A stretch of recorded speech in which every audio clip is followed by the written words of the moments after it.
একদিন আশিকে রাসূল হযরত ওয়াইস করুনি বলে, মায়ের ঠাই, মা গো আমি দয়াল নবীকে আমার চর্ম চোখে দেখতে চাই। ও মা, আমি যাকে স্বপ্নে দেখেছি তাকে যদি সরাসরি দেখতে পারতাম। মাই বলে, করুনি তুমি তাড়াতাড়ি যাও, নবীর সাথে দেখা করে আসো, তুমি আমার কথা দাও। আশিকে রাসূল ওয়াইস করুনি কোন কাম করিল, আমার দয়াল নবীর সাথে দেখা করার জন্য মদিনায় চলে গেল। মদিনাতে চলে আসলেন কোথা থেকে? ইয়েমেন থেকে।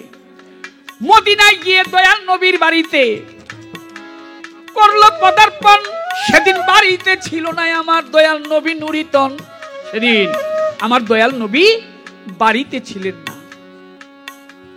আশিকে রাসূল হযরত ওয়াইস করুনি দুয়ারে দাঁড়াইয়া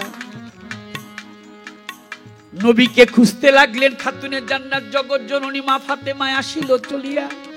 জগৎ মা আমার ফাতেমা আশিকের সামনে আসিল।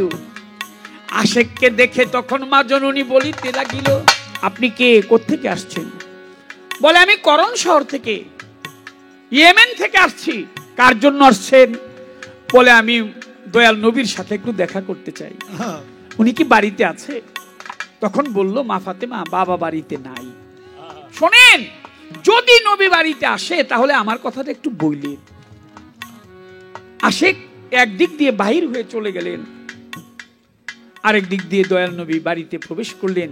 দুয়ারের মধ্যে দাঁড়িয়ে দয়াল নবী নাকে নিঃশ্বাস নিতেছিল, গ্রাণ নেয়, নিঃশ্বাস নেয়। খাতুনে জান্নাত জগৎ জননী মা ফাতেমা সামনে আসছে, বলে, বাবা আপনি দুয়ারে দাঁড়ায় এরকম নিঃশ্বাস নিচ্ছেন কেন? বলে, মা একটা গন্ধ আমি পাচ্ছি, মনে হয় বাড়িতে কেউ এসেছিল। আমার মা ফাতেমা বলে, দয়াল নবীর ধারে এক ব্যক্তি এসেছিল ইয়েমেন থেকে, খুঁজিয়ায় আপনারে। এক ব্যক্তি ইয়েমেন থেকে আসছিল, আপনাকে খুঁজতেছে। মা, তার নাম কি? বলে, ওয়াইস করুনি। বলে, বলো কি মা? ওই ব্যক্তি আমার দুয়ারে আসছিল, ওই ব্যক্তি যে আমার দুয়ারে এসে গেছে, ওই গন্ধটাই আমি আমার নাকে পাইতেছি। সুবহানাল্লাহ। এটাই প্রেম, এটা খাঁটি প্রেম, এটা প্রেম, এটা ভালোবাসা। তোমার বন্ধু, যেই বন্ধুকে তুমি ভালোবাসো, ওই ভালোবাসার মানুষটা যদি এখান দিয়ে যায়, তুমি তার গ্রানটা শুনে যদি বুঝতে না পারো যে সে তোমাকে তোমার কাছ দিয়ে চলে গেছে, তাহলে তো তুমি তাকে ভালোবাসো না।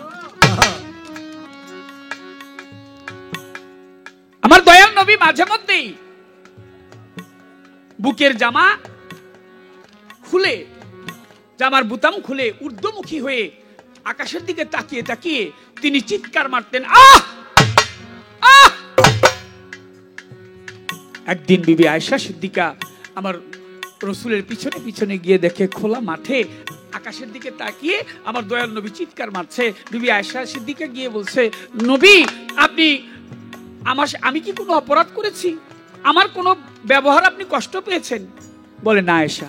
তাহলে আপনি চিৎকার মারছেন কেন? বলে, আয়েশা আমার এক বন্ধুর কথা মনে পড়েছে, আমার এক বন্ধুর কথা মনে পড়েছে। বিবি আয়েশা জিজ্ঞেস করে, সেই বন্ধুকে? বলে, সেই বন্ধু হইল নাম তার ওয়াইস করুনি। কে বললেন কথাটা? দয়াল নবী। নবী যাকে ভালোবাসে তিনি আশিকে রাসূল হযরত ওয়াইস করুনি। মারুফতের লেনা দেনাটা এইরকমই হয়। আশিকে রাসূল হযরত ওয়াইস করুনি দয়াল নবী বলে গিয়েছিল। অনেকে বলে নবী ওসিয়ত করে নাই, নবী অনেক ওসিয়ত করেছে। এর মধ্যে একটি ওসিয়ত, আমি যেদিন পর্দা নেব এই দুনিয়ার মধ্যে, থাকবো না, চর্ম চোখের আড়ালে চলে যাব, তোমরা জেনে রেখো আমার একটি জামা, এই জামাটি পাবে আমার ভক্ত, আমার আশিক, নাম তার ওয়াইস করুনি, তাকে গিয়ে আমার জামাটি দিয়ে আসবে। সুবহানাল্লাহ। 70 তালির জামা ছিল, 70 তালির জামা ছিল, দয়াল নবী বলে গেল, দয়াল নবী বলে গেল, করুণীরে দিতে হলো, করুণীরে দিতে হলো। দয়াল নবী যখন পর্দা নিল, নবী যখন পর্দা নিল, হযরত আলী কি করিল, হযরত আলী কি করিল, হযরত ওমরকে ডেকেছিল, ওমরকে ডেকেছিল। তারা দুইজনে চলিয়া গেল, দুইজনে চলিয়া গেল, দুইজনে চলিয়া যায় করণ শহরে। জিজ্ঞেস করে গিয়ে তখন লোকজনের ধারে, ও ভাই এই শহরে একজন ব্যক্তি আছে, নামে ওয়াশ করুনি, তোমরা বলো সেই লোকটারে তোমরা চিনোনি। তো ভাই তোমরা কি বলতে পারো ওয়াশ করিন নামক একজন ব্যক্তি থাকে কোথায়? লোকজন বলে ওয়াশ করিন নামে কাউকে চিনি না, তবে একটা পাগল থাকে, নাম তার ওয়াজ্জা পাগলা।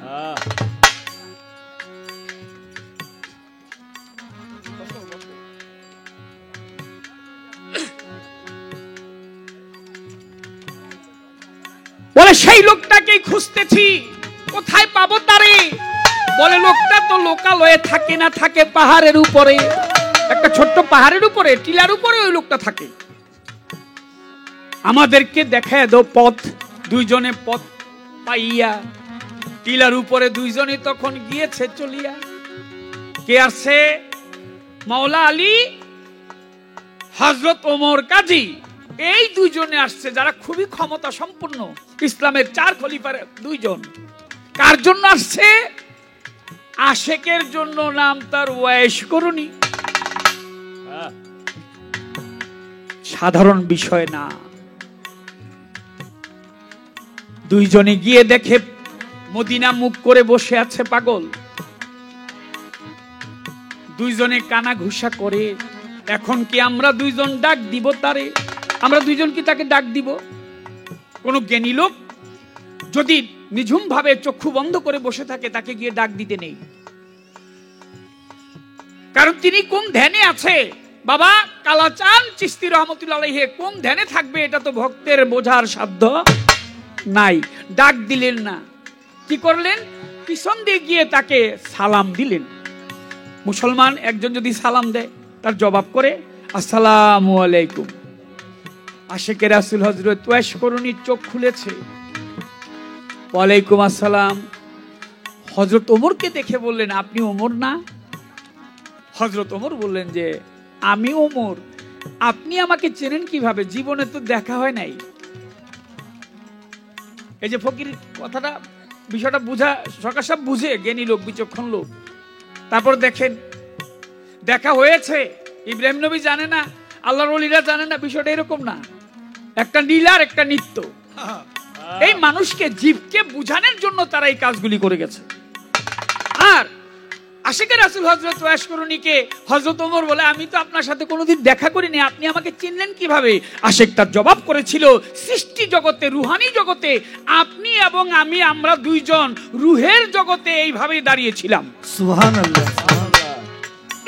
একবার সুবহানাল্লাহ বলবেন না? সুবহানাল্লাহ। সবাই একটু বলেন না সুবহানাল্লাহ। সুবহানাল্লাহ। সুবহানাল্লাহ শব্দের অর্থ আল্লাহ তোমার সৃষ্টির প্রশংসা করি। এই যে আমরা সমাবেত হয়েছি, আবার কোনদিন ভাগ্য হবে কিনা কে জানে।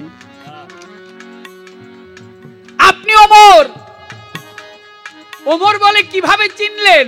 আশেক বলে সৃষ্টি জগতে দেখা হয়েছিল, আপনার চেহারা ভুলি নাই। হযরত আলীকে দেখে আশেক বলে, আমি আপনাকে জানাই। হুজুর আপনি আলী না? বলে হ্যাঁ।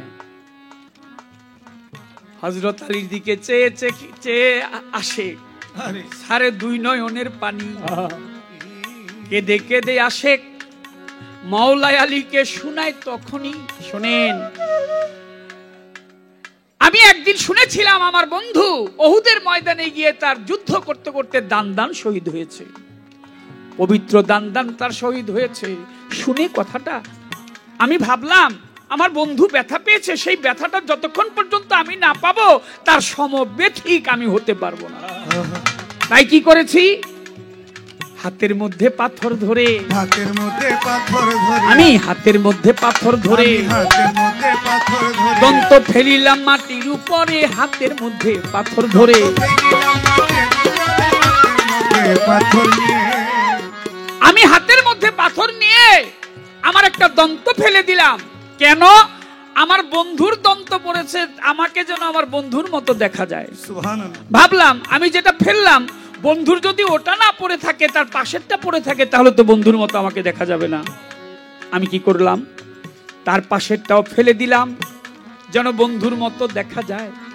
ভাবলাম যদি উপরে না পড়ে থাকে, নিচের পাটিতে পড়ে থাকে, বলিব সবাই।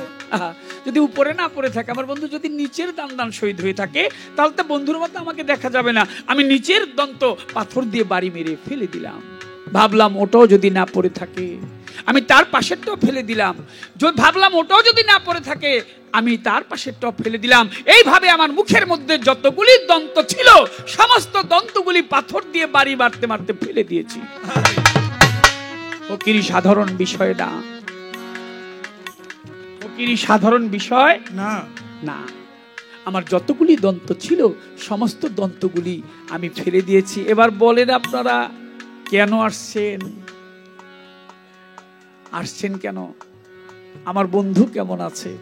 দুইজনে ভাবলেন যে আশেককে যে ব্যক্তি তার প্রত্যেকটি দন্ত পাথর দিয়ে বাড়ি বেড়ে বেড়ে ফেলে দিতে পারে, ওই ব্যক্তিকে কি বলা যাবে যে দয়াল নবী পর্দা নিয়েছে?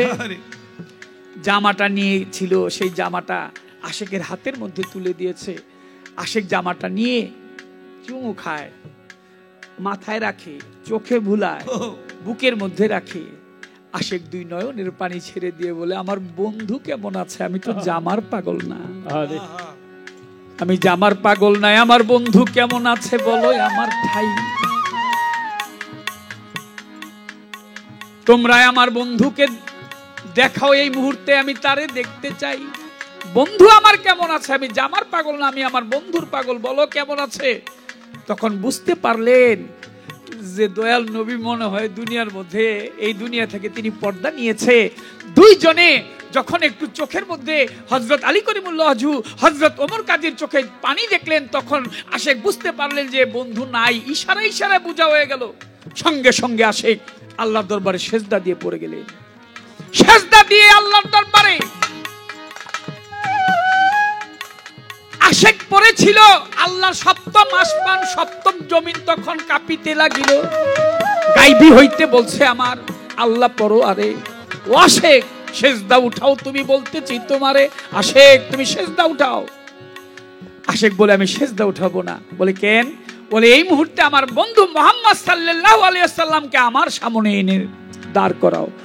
বলে দেখো, আমি যাকে আল্লাহ বলছে যাকে নিয়ে যাই তাকে আর আমি এই চর্মচোখে সে আর দেখতে পারে না। বলে তা হবে না, তাহলে তুমি এক কাজ করো, আল্লাহ আমার বন্ধু মুহাম্মদ সাল্লাল্লাহু আলাইহি ওয়াসাল্লামের যত উম্মত আছে সমস্ত উম্মতের গুনাহ খাতা মাফ করে দাও। সুবহানাল্লাহ। সারা জীবন দয়াল নবী বলেছে ইয়া উম্মতি ইয়া উম্মতি। এখনো মদিনা মনোয়ারায় তিনি বলতেছে ইয়া উম্মতি ইয়া উম্মতি, আমার বন্ধুর জীবনের গুনাহ খাতা মাফ করে দাও। গায়বী হইতে বলছে, আমার আল্লাহ পড়ো। আরে 4 আনা গুনাহ মাফ করে আমি দিলাম এই সংসারে। আশেক বলে তা হবে না। আশেক বলে তা হবে না। আশেক বলে তা হবে না। আশেক বলে তা হবে না। তুমি মাফ করে দাও 16 আনা গো। আশেক বলে তা হবে না। মাফ করে দাও 16 আনা গো। আশেক বলে তা হবে না। আমার আল্লাহ বলে 8 আনা গুনাহ মাফ করে দিলাম এই জগৎ সংসারে। আশেক বলে, আল্লাহ আমি বলতেছি তোমারে, তুমি তো রহমানের রহিম পরম দয়ালু, তুমি তোমার উপর দয়া করনেওয়ালা কেহ আর নাই। 16 আনা গুনাহ মাফ করে দাও আপে মালিক শাই। আল্লাহ বলে গায়বী হইতে 12 আনা গুনাহ আমি দিলাম মাফ করিয়া। তাড়াতাড়ি আশেক তুমি সেজদা লও উঠাইয়া। আহা আশেক তোমার সেজদা উঠাও, আমি 12 আনা গুনাহ মাফ করে দিলাম। এই দিক দিয়ে হযরত আলী, হযরত ওমর, হযরত ওমরের কাঁধের মধ্যে ছিল আশেকের একটা গাঁঠি ছিল। জানেন ওই গাঁঠির মধ্যে থাকতো তার মা। মারুফত ঝোলার মধ্যে থাকে মা। মারুফত সাধারণ বিষয় না। কেন? জীবনে বিয়ে করে নাই, বিয়ে করে নাই এর জন্য যদি বউ এসে মাকে আদর না করে, এর জন্য বিয়ে করে নাই। আর মাকে এক মুহূর্তের জন্য কষ্ট দেনে, মাকে ওই ঝোলনার মধ্যে রেখেছে। তখন মাটির ভিতরে দেবে যায় হযরত ওমর, হযরত আলী করিমুল্লাহ ওয়াজহু ডাক দিয়ে বলছে, এই আশেক আমাদেরকে বাঁচান। আশেক লক্ষ্য করে চেয়ে দেখে তারা মাটির মধ্যে দেবে যায়। আশেক ধ্যান ভঙ্গ হয়ে গেছে। আশেক ডাক দিয়ে বলছে, আমাকে একটু সময় যদি দিতেন তাহলে আমার বন্ধু মুহাম্মদ সাল্লাল্লাহু আলাইহি ওয়াসাল্লামের যত উম্মত আছে সমস্ত উম্মতের গুনাহ আমি মাফ করে দিতে পারতাম আল্লাহর কাছ থেকে। এই 4 আনা গুনার জন্যই আমার আল্লাহ পড়ো। আরে বিচার করবে বান্দার, করবে যারে যারে, কেউ ক্ষমা পাবে না। শোনো মুসলমান, ক্ষমা করবে না সেদিন দয়াল নবী বিনে উম্মত যত। বলি বর্তমান ইনি হলেন আশিকে রাসূল হযরত ওয়াইস করণী। তার সিলসিলাটা ওয়াসিয়াত তরিকা বলা হয়, কারণ হচ্ছে কি দয়াল নবী থাকা সত্ত্বে তিনি তো নবীর হাতে ওই স্বপ্নে দেখেছে নবীর হাতে তো তিনি বায়াত হইতে পারে নাই। বায়াত হইল কোথায়? সিফফিনের যুদ্ধ যখন আরম্ভ হইল। খারাপ লাগতেছে নাকি আপনাদের কাছে? আলহামদুলিল্লাহ, বিচার গান তো ওইভাবেই শুনতে হবে। সিফফিনের যুদ্ধে একদল লোক যাচ্ছে, কোথায়? লোকজন বলা বলি করছে মাওলা আলীর সাথে আর মুয়াবিয়ার সাথে যুদ্ধ হচ্ছে। আশিকের কানে গিয়েছে, মা তখন নাই। আশিক ভাবছে বৃদ্ধ বয়স, আমি মাওলা আলীর পক্ষে যুদ্ধ করব। তখন আশিক বাহির ওই যুদ্ধের লোকদের সাথে যারা যুদ্ধ করতে যাবে ওই একটা দলের সাথে তিনি ভিড়ে গেলেন এবং যেতে যেতে সিফফিনের ময়দানে গিয়ে উপস্থিত দেখে মাওলা আলীর পক্ষে যুদ্ধ করবে। আশিক ভাবছে মনে মনে, একটা তরবারি আমার হাতে কেউ দেও না এনে। আশিকের হাতে একটি তরবারি নিয়ে আশিক এই বৃদ্ধ বয়সে এমন ভাবে যুদ্ধ করতে আরম্ভ করলেন, তার সামনে যে আসে তাকে সে কতল করে। শত শত মানুষ আশিক কতল করতে লাগলেন। দূর থেকে বিপক্ষের সৈন্যরা দেখে ওই বুড়ো লোকটার সাথে যুদ্ধ করে পারা যায় না, এই লোকটাকে আগে কাবু করতে হবে। কিভাবে করা যায়? যুদ্ধের কিছু নিয়ম কলা কৌশল আছে। আমরা দূর থেকে তীর মারতে থাকি। আশিকে রাসূল হযরত ওয়াইস করণীর গায়ের মধ্যে তীর মারতে আরম্ভ করলেন। একে একে 70টি তীর এসে তার গায়ের মধ্যে বিঁধেছিল। তারপরও সম্মুখ দিকে এগিয়ে যায় আর কাফেরদেরকে তিনি কতল করতে লাগলেন। যুদ্ধ তুমুল চলতেছে। যখন তিনি আর হাঁটতে পারছেন, এক সময় পড়ে গেছে। আশিক যখন পড়ে গেছে তখন ডাক দিয়ে আশিক ওই অবস্থায় বলতেছে, শোনেন, আপনারা কি আমার মাওলা আলীকে কেউ দেখছেন? এইখানে আছে, আমাকে একটু তার কাছে নিয়ে যাবেন। মাওলা আলীকে খুঁজতে ছিল আশিক, লোকজন তারে ধরে নিয়ে গেলেন মাওলা আলী যেখানে ছিল শিবিরের ভিতরে, যুদ্ধের যে শিবির থাকে ওখানে নিয়ে গেলেন। নিয়ে হযরত আলীর কাছে যখন তাকে পেশ করলেন, লক্ষ্য করে চেয়ে দেখে হযরত আলী করিমুল্লাহ ওয়াজহু আশিকের সমস্ত শরীরটা ক্ষত বিক্ষত হয়ে গেছে। আশিককে দেখে বুকের মধ্যে জড়িয়ে ধরেছে। মাওলা আলীর জানুর মধ্যে আশিকের রাসূল হযরত ওয়াইস করণী তার মাথাটা রেখে তারপর তার দিকে চেয়ে চেয়ে বলছিল, আপনাকে দেখে আমি নবী দেখার স্বাদ মিটাই। সুবহানাল্লাহ। আমার অন্তিম ইচ্ছা, শেষ ইচ্ছা, এই মুহূর্তে আমি তো বিদায় নিয়ে চলে যাব, কিন্তু আমার ইচ্ছা আমি আপনার হাতের উপর হাত রেখে বায়াত গ্রহণ করব। হযরত আলী করিমুল্লাহ ওয়াজহু ওই রক্ত মাখা অবস্থায় তীরে জর্জরিত শরীর নিয়ে দয়াল নবীকে দেখার ইচ্ছা করে মাওলা আলীর দিকে চেয়ে চেয়ে তিনি শেষ পর্যন্ত ওই বৃদ্ধ বয়সে শেষ নিঃশ্বাসের আগে তিনি হযরত আলী করিমুল্লাহ ওয়াজহুর হাতের উপর হাত রেখে বায়াত গ্রহণ করলেন।